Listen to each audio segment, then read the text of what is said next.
जय श्री कृष्णा। प्रिय दर्शकों, आप सभी का स्वागत है हमारे इस YouTube चैनल पर।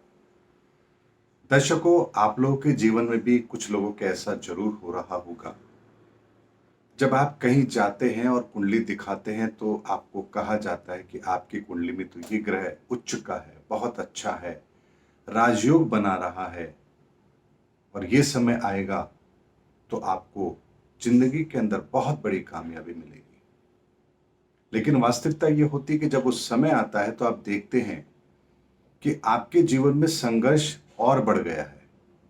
कुछ पाने की जगह वर्तमान परिस्थितियां भी आपके हाथ से निकलती जा रही हैं। अब आप क्या करें? आपके सामने दुविधा ये होती है कि हम अपनी कुंडली को सही माने या हमारे जीवन में जो घटित हो रहा है उसको सही माने। और ऐसा ही द्वंद्व आप लोगों के मन में चलता भी है। फिर आप कहीं जाते हैं, फिर वही बात दोहराई जाती है, आपकी कुंडली में तो बहुत अच्छे ग्रह हैं, आपका समय तो अच्छा है। और कई बार तो ऐसा होता है कि आपको उन ग्रहों का रत्न भी पहना दिया जाता है, जिसको पहनने के पश्चात आपका समय और परेशानियों में आ जाता है। आखिर ऐसा क्यों होता है?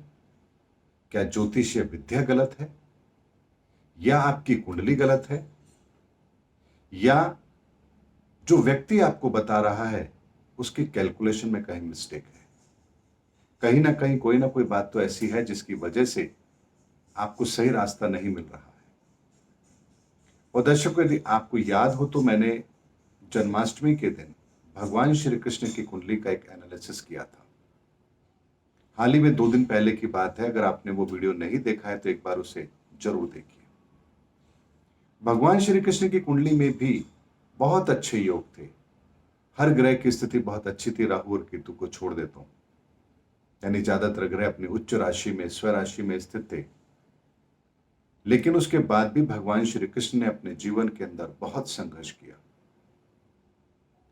लेकिन चूंकि वो तो भगवान थे, अवतारित पुरुष थे, उन्होंने तो इस धरा पर किसी विशेष कार्य के लिए इस धरा पर उन्होंने जन्म लिया था। इसीलिए वो सब जानते थे कि उन्हें क्या करना है, कैसे करना है, और उन्होंने उन परिस्थितियों का अपने लिए बहुत ही बेहतर प्रयोग भी किया। लेकिन अगर ऐसी परिस्थिति हमारे जीवन में बन रही हो तो आज के इस वीडियो के अंदर मैं आपके सामने ऐसा ही एक चार्ट रख रहा हूं। इस जातक की कुंडली को जब आप देखेंगे तो आप पाएंगे तुला लगन की कुंडली है, चतुर्थ भाव में उच्च का मंगल है, सप्तम में उच्च का सूर्य और दशम में उच्च का बृहस्पति। दो दो पंच महापुरुष योग बन रहे हैं, केंद्र में 3 3 ग्रह और वो भी उच्च के। अब ऐसे जातक को यदि कोई ये ना कहे कि आपका तो राजयोग बनेगा तो और क्या कहे, क्योंकि किताबों में जो लिखा है वो कुछ इसी तरह का है। उच्च का बृहस्पति आपको ये फल देगा, उच्च का मंगल आपको ये फल देगा, उच्च का सूर्य आपको ये फल देगा। लेकिन क्या उच्च का मंगल हर कुंडली में वही फल देगा? क्या उच्च का बृहस्पति हर कुंडली में वही फल देगा? क्या उच्च का सूर्य हर कुंडली में वही फल देगा? ऐसा नहीं हो सकता। कुंडली के अंदर बहुत सारे कैलकुलेशन हैं, बहुत सारे ऐसे पैरामीटर हैं, ऐसे सिद्धांत हैं जो हर कुंडली के अंदर अलग अलग एप्लीकेबल होते हैं। एक छोटा सा उदाहरण मैं आपको इस कुंडली का देता हूं। उच्च का मंगल है, चतुर्थ भाव में बैठा है। जातक की संपत्तियां तो होनी चाहिए, लेकिन आज तक इन्होंने कोई बहुत बड़ी संपत्ति कभी बनाई नहीं। यहां तक कि अपने जीवन के अंदर हर परिस्थिति के अंदर जब वो खुद के लिए कुछ करना चाहते थे तो उन्हें हमेशा संघर्ष करना पड़ा, और जो कुछ मिला भी तो इतना संघर्ष करके मिला कि जब मिला तो उसकी चाहत ही नहीं रही। वर्तमान में इन्हें मंगल की दशा चल रही है, सबने कहा राजयोग है, और आज 67 की एज के बावजूद भी ये अपने जीवन के अंदर अपने कामकाज को लेकर के संघर्ष कर रहे हैं, जबकि मंगल की दशा चल रही है और उच्च का मंगल चतुर्थ भाव में बैठा है। दर्शकों, एक छोटे से कैलकुलेशन से ही आपको ये कैलकुलेशन समझाता हूं। बाकी कैलकुलेशन तो बहुत अलग है और हो सकता है आप लोगों के समझ में भी ना आए। एस्ट्रोलॉजर्स जो हैं उनको तो समझ में आएगी। मंगल यहां पर उच्च का होने के बाद भी इनको परिणाम क्यों नहीं दे रहा, यानी कि शुभ परिणाम क्यों नहीं दे रहा, वो नेगेटिव क्यों है, जबकि वो तुला लगन की कुंडली में धन भाव का मालिक भी है, सप्तम भाव का भी मालिक है। ऐसे में दर्शकों, शास्त्रों में आता है कि सप्तम भाव आपका शत्रु भाव होता है। शत्रु भाव का स्वामी, और वहां से अष्टम भाव धन भाव, यानी कि सप्तम भाव का स्वामी भी मंगल और वहां से अष्टम भाव उस घर का भी स्वामी मंगल। तो ऐसे कुंडली के अंदर ये कैलकुलेशन केवल तुला लग्न पर एप्लीकेबल होगी, हर कुंडली पर लागू नहीं होगी। वहां पर कुछ अलग पैरामीटर लगेंगे, क्योंकि मंगल पहली और 8वीं राशि का स्वामी है, इसीलिए ये कैलकुलेशन इस पर एप्लीकेबल होगी।